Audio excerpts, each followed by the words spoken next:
Hello, ladies and gentlemen. Now we're going to talk about assignment B on drawing electron Lewis dot structures. And here we go. Here's a summary of the method that we're going to be doing. This is for assignment B. Count the total number of electrons first in the molecule. And we'll show you how to do that. Then draw the molecule central atom first using the elemental symbols. Then draw the single bonds between the central atom and the other atoms, and only those. Determine the number of electrons used and place the unused electrons around the electronegative elements first, and then any others that have room. Then make sure the rules are met, meaning there's 8 electrons around each atom, except that there's an exception.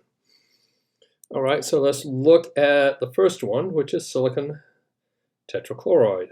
And we'll talk about how to name these things later. So we got silicon, which has, whoops, let me get my pen going. So silicon has 4 valence electrons. I'm just going to use E negative as an abbreviation. Cl has 7 valence electrons. And that's from the periodic table. You should have realized that from assignment A. Now I want to point out is that this is Cl, not Ci. So we have 2 elements here, silicon. Here's a symbol for silicon. Here's a symbol for chlorine. Be careful. Capital I looks like this. Lowercase l is just a single line down, or has a little bit of a tail at either end, depending upon the font. Capital L looks like this. All right, and there is some confusion. You can get confused over the type of font, so I want to just point that out, and I'll probably say it again later. So 4 sevens are 28, so we've got 28 electrons bringing in by chlorine, 4 by silicon, so we end up with 32 total electrons. So this is the total number of valence electrons that we have. Now we draw silicon, and now we say we have 4 chlorines, and that's silicon is in the center because it's the most electropositive. It's on the left of the periodic table compared to chlorine. And so we add chlorine to around in a square formation. Then we draw a single line in between these two, the silicon and chlorine. Chlorine does not bond, so don't do that to me. Do not do this. That I don't want to see. That's not going to work. Besides, chlorine only has 1 valence electron available for bonding. So here we have all this. 2, 4, 6, 8. We used up 8. And then we're going to have 24 electrons left. So now we're going to put around electronegative elements first. And now how we do this is that we got, if you think of this as a box, we got 3 sides open.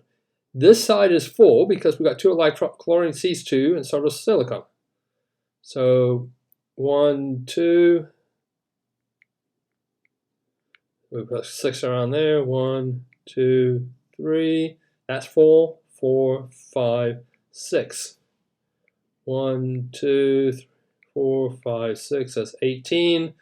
And then we're coming for the last 2, and there we have 24. So now we used up 24. We have no more left, which is good. And now, let's see. Each atom should have 8 around it. This chlorine looks like all these other chlorines. 2, 4, 6, plus 2, that's 8. Remember, these lines are 2 electrons. 2, 4, 6, 8. So this silicon has 8. Each chlorine has 8. It's good to go. All the Lewis guidelines are met, and this is the Lewis dot structure for silicon tetrachloride. Now let's look at Ni3. So nitrogen has 5 valence electrons. Iodine has 7, and we got 3 of them. So that's 15, and we got 5 here. 3, excuse me, I can't multiply. 3 sevens are 21. Plus 5, then I'm going to have 26 electrons that we need to add. Make sure you multiply correctly. Again, we put the most, compared to these two elements, whatever's on the left-hand side compared to the other one, we put down first. That's going to be nitrogen. And we're going to put iodines around, and it doesn't matter where you put it. You can start on the top, or you can start on the left and right. As long as you have, look at something like this. And now we're going to draw a bond in between 2, 4, 6. So we used up 6. We got 20 left. And now it goes to the most electronegative first, and that's iodine. That's on the right-hand side of the periodic table compared to nitrogen. 1, 2, 3, 4, 5, 6. 1, 2, 3, 4, 5, 6. That's 12. 13, 14, 15, 16, 17, 18. We need 20. Each iodine has 8 around it. Nitrogen only has 6, and we've got 2 more electrons. So we put it up here because it has space. Now we see that we used up all our electrons. There's 20. 2, 4, 6, 8. Remember this line, a line is equivalent to 2 electrons. So we got 2, 4, 6, 8. We have 8 around each iodine, and 2, 4, 6, 2 here. That's 8. 8 around nitrogen, and this is a valid Lewis dot structure.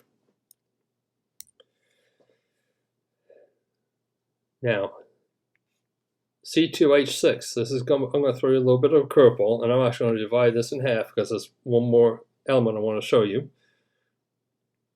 C2H6. I got 2 carbons and 6 hydrogens. If you see something like this, the carbon can have more than one bond to it. Hydrogen only can have one. So carbon's in the middle, and they're going to be connected. And then we're going to draw the hydrogens across each side. Now this is a little bit more difficult.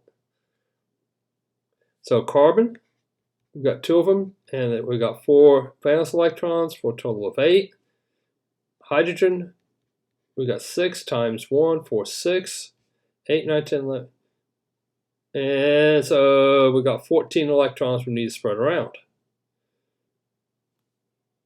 So I'm going to put the hydrogens across. You notice I did not put the hydrogens around first. I put the lines. Shame on me, because I've been doing this for a lot. That's my shortcut. So how many electrons have we used? 2, 4, 6, 8, 10, 12, 14. We're done. And this is the Lewis dot structure of ethane, or dicarbon hexahydride.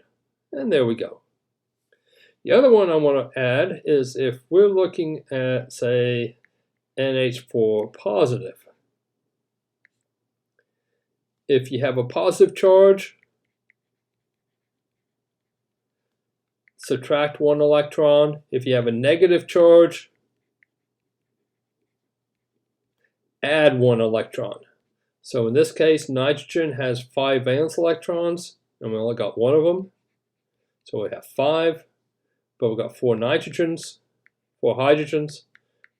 So that's 1 times 4 is equal to 4.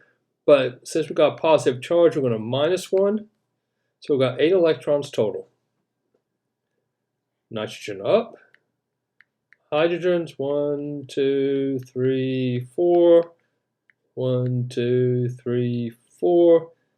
2, 4, 6, 8. We used up 8 electrons. We have no more left. And so this is the Lewis dot structure of NH4+. And you just put one of these hydrogens, will have a plus sign on it, and there you go. And this is how this works. So I gave you 4 examples of Lewis dot structures. Hopefully this will be helpful for assignment B.